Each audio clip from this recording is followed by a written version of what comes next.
Hi everyone. Welcome back. We're glad to have you with us today. We got a new story to tell, so let's start. Life in Maplewood was the sort of quiet most people dream about. It was a town where the biggest scandal might be Mrs. Carter's cat tearing up the neighbor's flower bed, and the coffee shop's chalkboard menu had been the same since I was a kid. My wife, Sophie, and I had what I thought was the ideal life here. 14 years of marriage, 2 great kids, and a house that looked like it belonged on a postcard. I was proud of what we'd built. Liam, 10, was growing into the kind of boy I wished I'd been at his age. Curious, thoughtful, and always asking me questions about how the world worked. Grace, 7, was a firecracker with an artist's heart, leaving trails of glitter and crayon masterpieces everywhere she went. Together, they filled our home with the kind of joy that made the stress of work fade away. Sophie, my wife, was everything I'd ever wanted. At least she used to be. She worked from home as a graphic designer, balancing projects between school pickups and client meetings. We'd always been a team, splitting the responsibilities and finding time for family amidst our busy schedules. But lately, I'd started to feel like a teammate she didn't trust to handle the ball. It wasn't one thing, but a series of small shifts. For the past couple of years, Sophie had been pulling away in ways I couldn't put my finger on. Our evening chats after the kids went to bed had dwindled to a few grunted replies as she scrolled through her phone. Date nights had turned into her rescheduling for work deadlines or a headache. I knew she was stressed, juggling her growing freelance business, but it felt like there was more to it. One night last winter, as we decorated the Christmas tree, I caught her sitting on the couch, her phone in her hands, staring at it with a faint smile. Grace was climbing onto a chair to place an ornament high on the tree, and I remember saying, "Careful, sweetheart, don't fall." Sophie didn't even look up.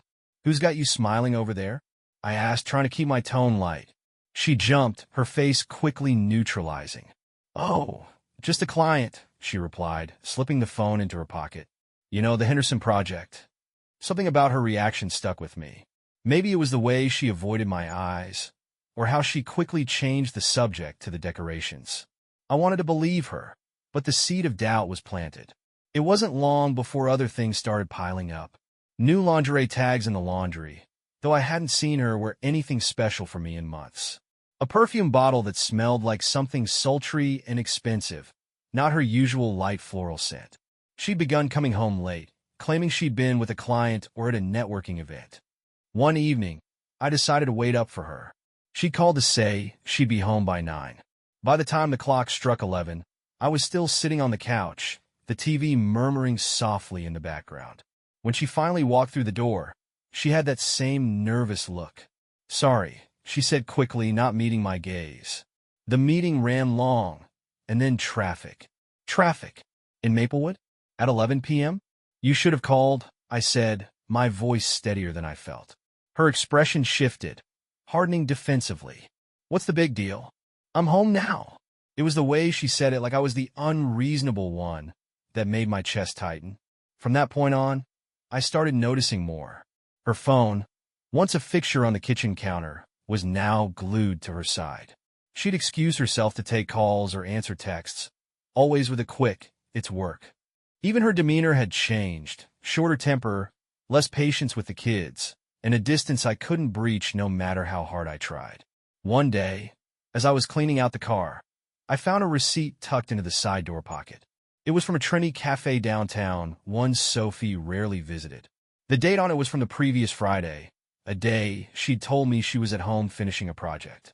I stared at the receipt for a long time, the neatly printed 2 entrees mocking me. I wanted to confront her right then, but something stopped me. Maybe it was fear, or maybe I wasn't ready to face what I might find. Instead, I folded the receipt and slipped it into my wallet. That night, as she lay beside me in bed, her back turned and her breathing slow, I stared at the ceiling, the weight of suspicion pressing down on my chest. I thought about Liam and Grace, about the life we'd built together, and how fragile it suddenly felt. I had a choice to make. I could let it go, pretend everything was fine, and hope for the best. Or I could dig deeper, face the truth, and risk shattering the image of the perfect family we'd spent years creating. Looking back, I sometimes wonder if I made the right decision. But as I'd soon learn, the truth has a way of revealing itself, whether you're ready for it or not. The thing about doubt is that it creeps into every corner of your mind, whispering at the edges of your thoughts until you can't ignore it anymore. After finding that receipt, I started noticing more inconsistencies in Sophie's stories. They weren't blatant lies, but half-truths, vague answers that left more questions than they resolved. One morning, while Sophie was in the shower, her phone buzzed on the nightstand. Normally, I wouldn't think twice about it, but something made me glance at the screen. It was a notification from an app one didn't recognize, a travel booking service. The preview showed an itinerary for two. I didn't have time to dig deeper before the shower turned off. My heart raced as I placed the phone back, careful to leave it exactly as I'd found it. When Sophie walked into the bedroom, wrapped in a towel, she barely acknowledged me. She grabbed her phone and smiled at something on the screen before quickly swiping it away. "Big plans today?" I asked, trying to sound casual. "Just work stuff," she replied without looking up. The unease in my chest grew heavier. I needed to know what work stuff really meant. Later that week, I decided to test her. I called her while she was out, claiming I needed her help finding an old document for the kids' school project. "I'm at a meeting downtown," she said, her voice strained. "Can it wait until I'm back?" "Sure," I replied, though my mind was already racing. Instead of waiting, I grabbed my coat and drove downtown, parking near the cafe where the receipt had come from. Sure enough, there she was, sitting at an outdoor table, not with a client, as I'd hoped, but with a man I didn't recognize. He was leaning in close, laughing at something she'd said. She reached out, lightly touching his arm, and my stomach twisted into knots. I snapped a photo with my phone from the car, my hands trembling. It wasn't definitive proof, but it was enough to push me further down the rabbit hole. That night, I couldn't look at her the same way. Every smile she gave me felt rehearsed, every touch insincere. The distance between us was no longer subtle. It was a chasm I couldn't cross. The following week, I decided to dig deeper. I waited until Sophie left the house for one of her networking events, then searched her home office. It felt wrong, invasive even, but my instincts wouldn't let me stop. In a locked drawer, easily opened with a hairpin, I found a second phone. My pulse quickened as I powered it on. The screen lit up with messages, photos, and emails that left no room for doubt. She wasn't just meeting one man. There were two names that appeared frequently, and the photos showed them together in ways I couldn't unsee. My hands shook as I scrolled through images of Sophie with both men, their faces smiling, bodies intertwined in ways that made my stomach churn. I dropped the phone onto the desk, recoiling as if it had burned me. The truth wasn't just ugly. It was vile, a betrayal so profound I couldn't wrap my mind around it. I sat in her office chair, staring at the screen as wave after wave of anger and heartbreak crashed over me. This wasn't a mistake, a fleeting lapse in judgment. This was deliberate, calculated, and shameless. For the first time in my life, I didn't know what to do. I wanted to confront her, to scream and demand answers, but I also didn't want to break my children's world apart. Liam and Grace adored their mother. How could I tear their family apart because of what I'd found? When Sophie returned home that night, I pretended to be asleep. I lay there in the dark, listening to her move around the house, every sound like a dagger to my chest. When she finally slipped into bed, I felt the mattress sink under her weight, but I stayed still, my mind racing. The next morning, she was cheerful, as if nothing had happened. She kissed the kids goodbye before school, asked me if I wanted coffee, and even complimented the tie I'd chosen for work. I wanted to scream at her, to throw the evidence in her face, and demand she explain herself, but I bit my tongue. Instead, I said, "You're in a good mood today." "Just feeling productive," she replied with a smile. I watched her leave the kitchen, wondering how someone could be so nonchalant after committing such a betrayal. That day at work, I couldn't focus. My colleagues noticed, but I waved off their concerns, claiming a headache. In reality, my mind was consumed with what to do next. I called a lawyer during my lunch break, someone a friend had recommended. They were kind but professional, walking me through the steps I'd need to take if I wanted to proceed with a divorce. The thought of splitting our lives apart, of telling Liam and Grace, made my chest tighten, but I knew I couldn't stay in this sham of a marriage. By the time I got home that evening, I had a plan, or at least the beginnings of one. I wasn't ready to confront Sophie yet, but I started documenting everything. Every late-night absence, every vague excuse, every detail I could recall from the messages and photos I'd seen. I didn't know how this would end, but one thing was clear. The life I thought I had was gone, and there was no going back. For now, I had to hold it together, for my kids, for myself, and figure out what kind of future I wanted to build from the ashes of my marriage. When people talk about betrayal, they often describe it as a knife to the heart. For me, it felt more like suffocation. Every breath came harder than the last. Every thought tangled in the web of lies Sophie had spun. And yet, despite the pain, I couldn't stop digging. A week after finding Sophie's second phone, I finally worked up the nerve to go through it again. I waited until she took the kids to her mother's house for the afternoon, claiming she wanted them to spend time with their grandmother. It gave me a few precious hours to search for answers. The phone was where I'd left it, hidden in her office drawer. My hands trembled as I powered it on, dreading what I might find but knowing I couldn't look away.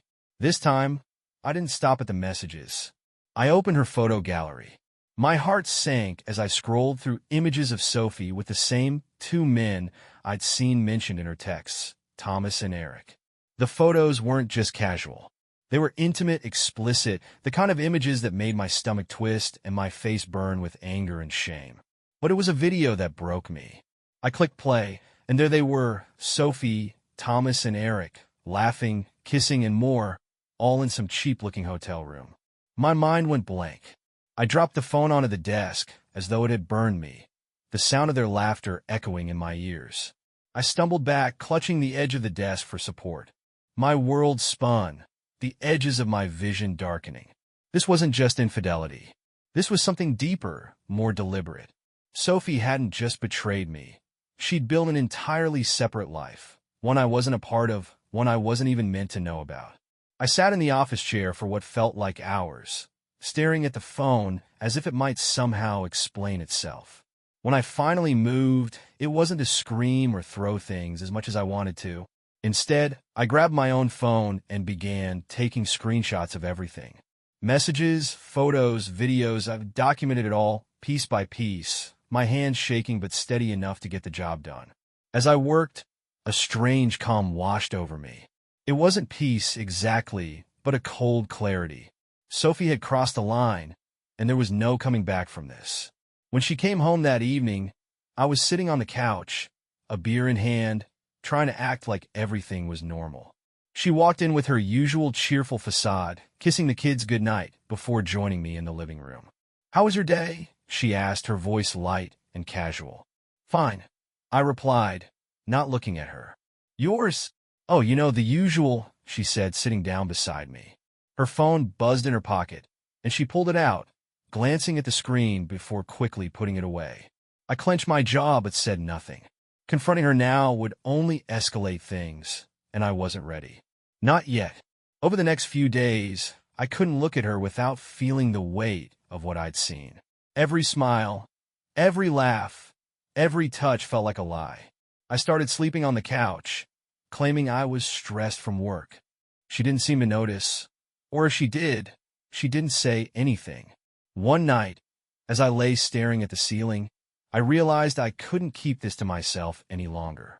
I needed advice, someone to help me make sense of the chaos in my mind. The next morning, I called my brother, David. He'd always been the calm, level-headed one in the family, the kind of person who could offer perspective without judgment. "Alan, what's going on?" he asked when I showed up at his house unannounced. I hesitated for a moment before blurting out everything. The late nights, the second phone, the photos, the video. His face darkened as I spoke, his usual calm replaced by a simmering anger on my behalf. "Jesus, Alan," he said when I finished. "You can't just sit on this. You need to confront her."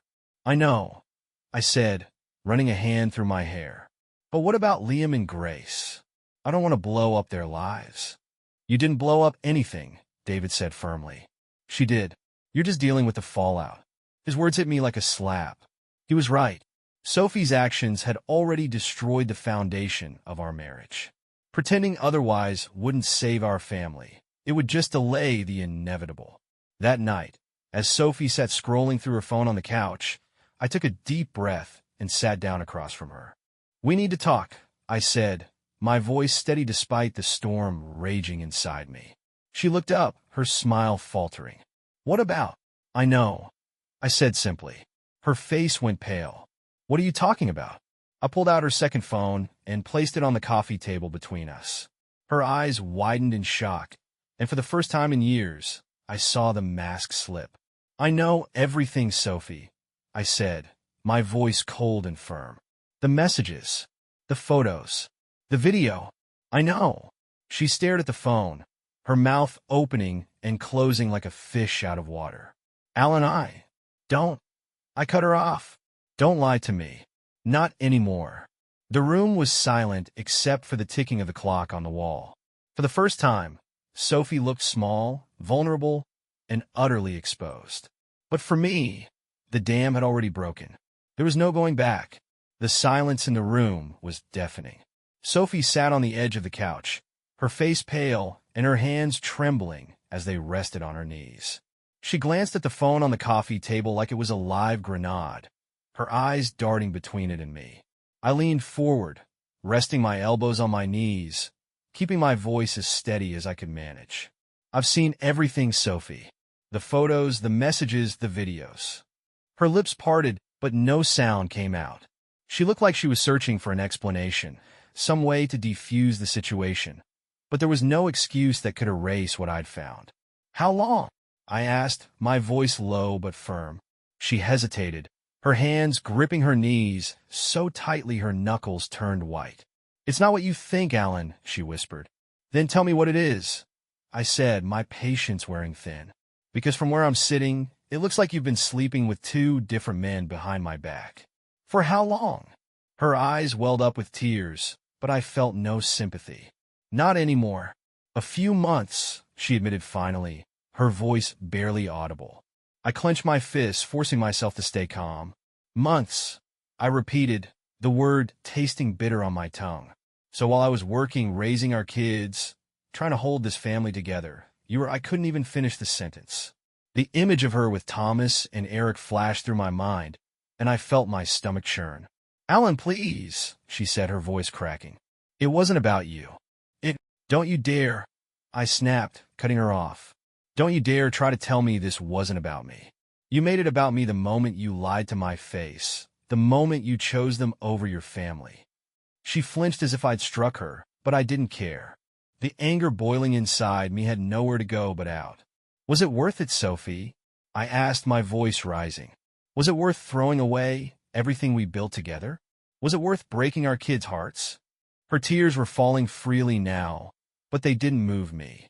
She buried her face in her hands, her shoulders shaking as she sobbed. "I didn't mean for it to happen," she said through her tears. "It just what?" I demanded. "Happened? You accidentally fell into bed with two guys? Don't insult me, Sophie. You made choices. You decided to lie. You decided to betray me. Own it." She looked up at me, her face streaked with tears. "I was lonely, Alan," she said, her voice trembling. "You were always so busy, so distant. I felt invisible." Her words hit me like a slap, but I didn't let them land. "Don't you dare put this on me," I said, my voice cold. "I was distant. I was busy. I was trying to provide for this family, Sophie.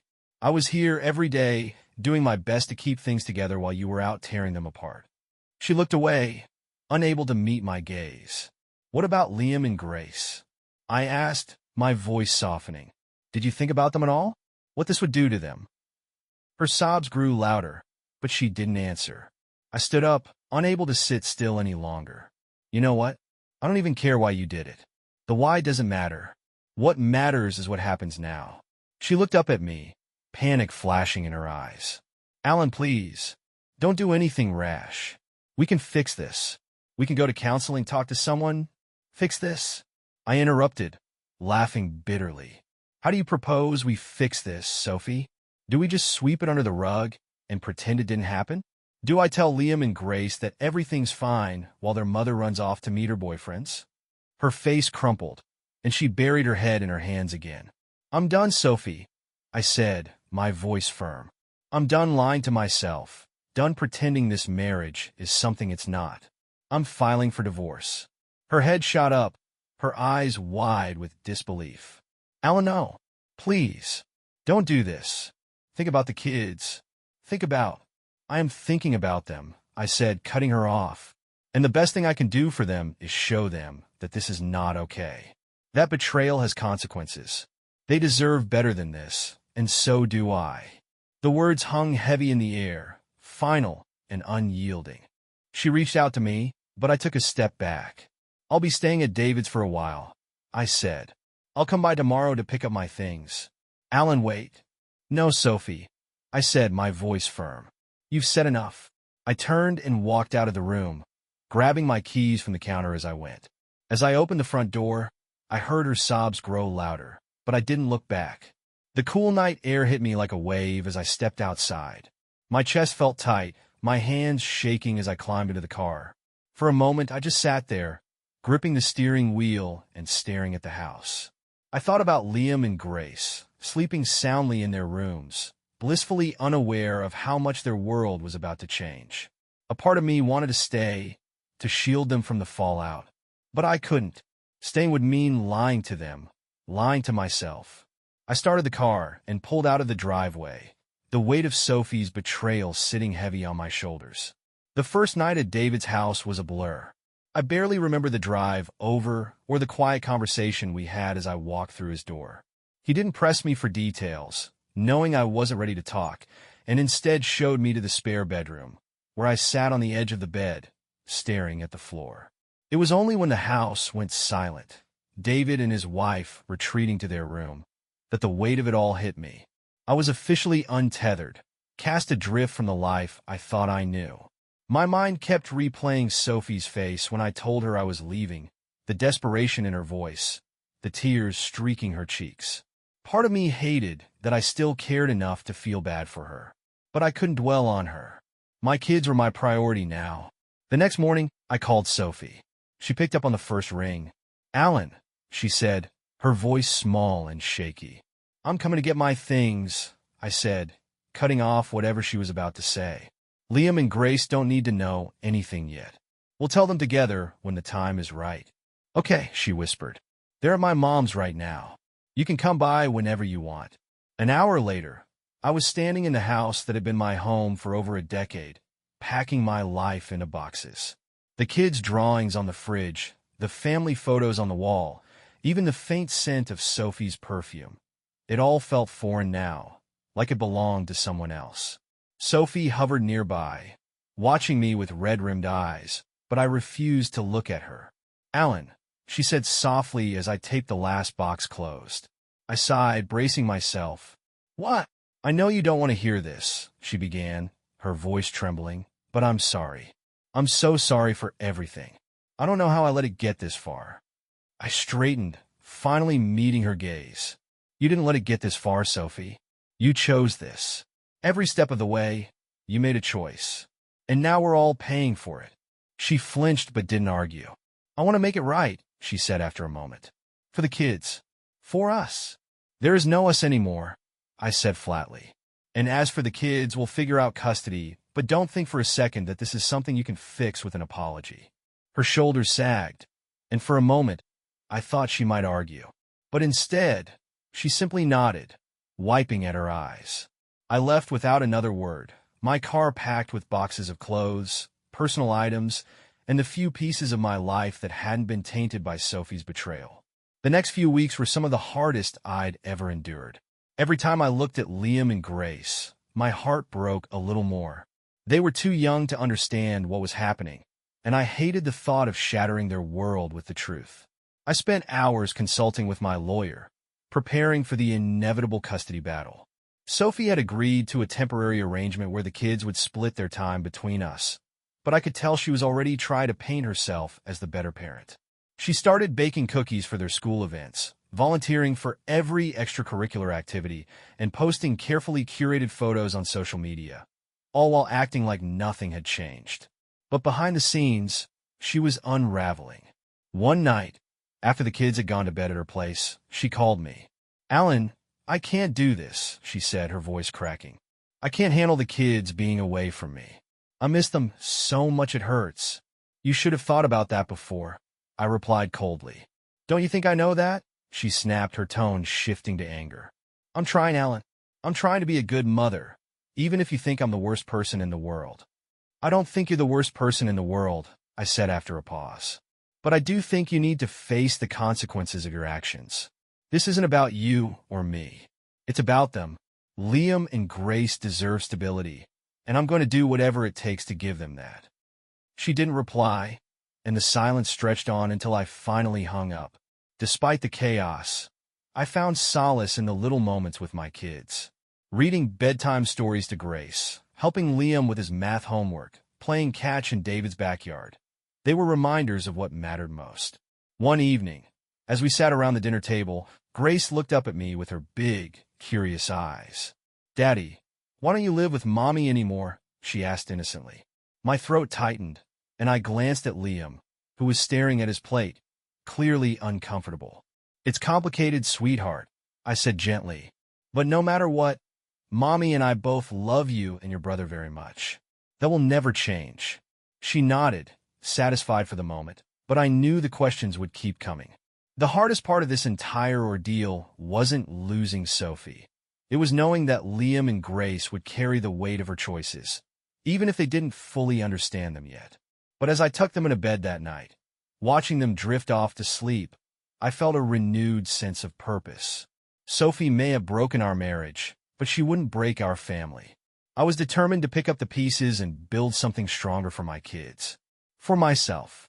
This wasn't the life I'd planned, but it was the life I had, and I would make it work. Starting over was harder than I expected. At first, it felt like every corner of my life was a reminder of what I'd lost. A stray pair of Grace's socks in my bag brought memories of mornings spent in our home, laughter echoing down the halls. Liam's science project sat unfinished on my borrowed kitchen counter, a project Sophie and I had promised to help him with together. But life, I discovered, doesn't wait for you to catch your breath. Bills had to be paid, meals had to be made, and two little lives depended on me to keep things moving forward. So I did. David's house was a godsend in those early days, a temporary refuge where I could figure out my next steps. His wife, Laura, became an unexpected ally, offering advice and the occasional well-timed casserole. "You'll get through this," she'd say, her voice warm with quiet confidence. I wasn't sure I believed her yet, but I nodded anyway. The first real step came when I found a place of my own, a modest two-bedroom apartment not far from the kids' school. It wasn't the sprawling house they were used to, but it was clean, cozy, and most importantly ours.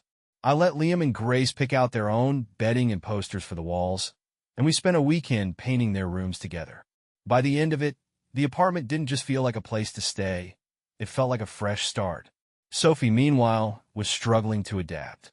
The confident woman who had always seemed so put together now seemed brittle, her attempts to maintain a sense of control crumbling under the weight of her own decisions. She called frequently, sometimes to talk about the kids, sometimes to apologize, and sometimes just to cry. I kept my responses short and professional, refusing to let her emotions pull me back into the wreckage of our marriage. But there were moments when her pain cut through my anger, and I had to remind myself why I left. The custody arrangement settled into a rhythm. The kids spent weekdays with me and weekends with Sophie, a compromise that seemed to work, at least for now. But it was clear that Liam and Grace were struggling too. One night, as I was tucking Liam into bed, he asked, "Dad, are you and Mom ever going to get back together?" I froze, unsure how to answer. "Why do you ask, buddy?" He shrugged, looking down at the blanket. "I just miss how things used to be." My chest tightened, but I forced myself to stay calm. "I know, Liam. I miss it too. But sometimes people change, and things don't work out the way we want them to. That doesn't mean we love you any less. You know that, right?" He nodded, but his eyes stayed fixed on the blanket. "Yeah, I guess." I sat down on the edge of his bed, placing a hand on his shoulder. "You and Grace are the most important things in the world to me. I promise, no matter what, I'll always be here for you. He looked up at me, his eyes glistening with unshed tears. Okay, Dad. It wasn't a perfect answer, but it was the best I could offer. As the weeks turned into months, I began to rebuild my own life piece by piece. Work became a welcome distraction, a chance to focus on something concrete instead of the mess my personal life had become. My colleagues, sensing that something had changed, offered quiet support without prying. I even started going out again, reconnecting with old friends, and making an effort to expand my social circle. It wasn't easy. Small talk felt like a chore, and the idea of dating again seemed laughable. But I knew I couldn't stay stuck in the past forever. One evening, David convinced me to join him for a pickup basketball game at the local rec center. I hadn't played in years, and my rusty skills were immediately obvious. But for the first time in what felt like forever, I felt a spark of normalcy. After the game, as we sat on the bleachers nursing our sore muscles, David clapped me on the shoulder. "You're doing good, Alan. You've got a long way to go, but you're getting there." "Thanks," I said, surprised by how much his words meant. Sophie, meanwhile, was struggling to maintain her new life. I heard through mutual friends that her relationship with Thomas and Eric had fizzled out quickly, leaving her isolated and uncertain. She still put on a brave face for the kids, but I could see the cracks whenever we crossed paths during drop-offs and pickups. One evening, after returning the kids from her weekend, she lingered in the doorway longer than usual. "Alan," she began hesitantly, "can we talk?" I hesitated, then stepped outside, closing the door behind me. "What is it?" She shifted awkwardly, avoiding my gaze. I'm sorry. For everything.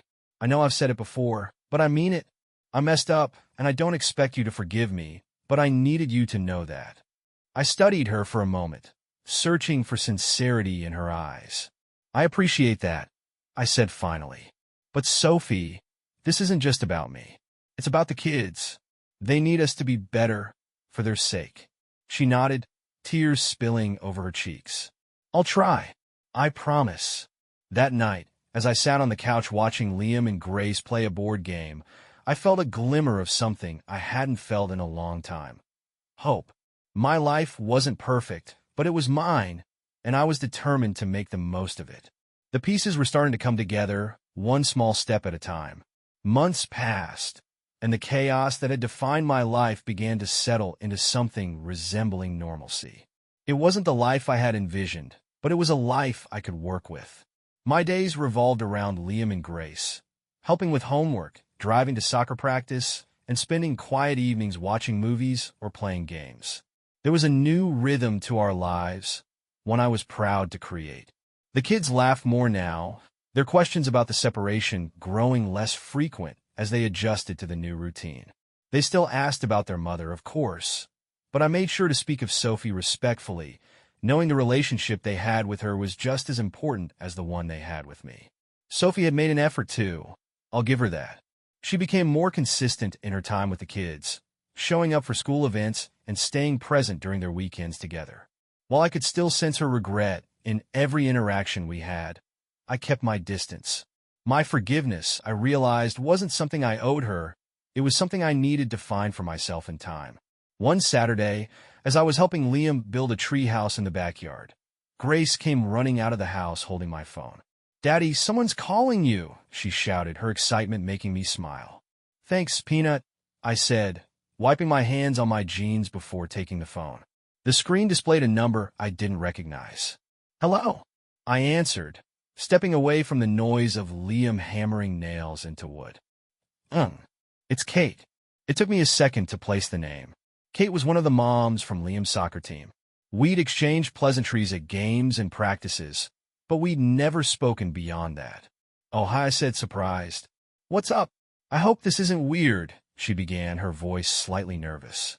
"But some of the parents are getting together for drinks next Friday, and I thought you might want to join us." I hesitated, glancing back at Liam and Grace. I hadn't socialized much outside of family and work since the separation, and the idea of putting myself out there felt daunting. Sure," I said finally, deciding it was time to take another small step forward. "That sounds great." "Awesome," she said, her tone brightening. "I'll text you the details." When I hung up, Grace was standing nearby, watching me with a knowing smile. "Was that a lady?" she asked, her eyes twinkling mischievously. I laughed, ruffling her hair. "Just a friend, sweetheart. Don't get any ideas." Friday came quickly, and as I walked into the local pub, I felt a mix of nerves and anticipation. The group of parents was gathered at a table near the back, their laughter and chatter creating a warm, inviting atmosphere. Kate waved me over, and I joined them, quickly finding myself drawn into conversations about everything from soccer strategies to the best pizza places in town. It was the first time in a long time that I felt like just another person, not the guy going through a messy divorce. Kate and I talked more than anyone else that night. She had a quick wit and a way of making people feel at ease. And for the first time in months, I caught myself laughing, really laughing. When the night ended, she walked me to my car, the cool evening air wrapping around us. "It was nice to see you out," she said, her smile genuine. "Thanks for inviting me," I replied. I needed this. As I drove home, I realized how much lighter I felt. I wasn't sure where things with Kate might go, but the simple act of connecting with someone new gave me a sense of hope I hadn't felt in a long time. The following week, I met with my lawyer to finalize the divorce papers. As I signed the last document, a strange mix of emotions washed over me. Relief, sadness, and a quiet sense of closure. "It's done," my lawyer said, sliding the papers into a folder. "You're officially free to move forward." Free. The word lingered in my mind as I drove back to the apartment. Free to rebuild, to redefine myself, to find happiness on my own terms. That night, I sat with Liam and Grace on the couch, a bowl of popcorn between us as we watched their favorite movie. They giggled and teased each other, their joy infectious. For the first time in what felt like forever, I let myself exhale. I didn't have all the answers, and I knew the road ahead would have its challenges. But I also knew that I was capable of navigating it, one step at a time. As I tucked the kids into bed, Grace wrapped her arms around my neck and whispered, "You're the best daddy ever." "Thanks, Peanut," I said, my voice thick with emotion. When I turned off the lights and closed the door to their room, I felt a sense of peace I hadn't known in months. This wasn't the life I had planned, but it was mine, and for the first time in a long time, that felt like enough.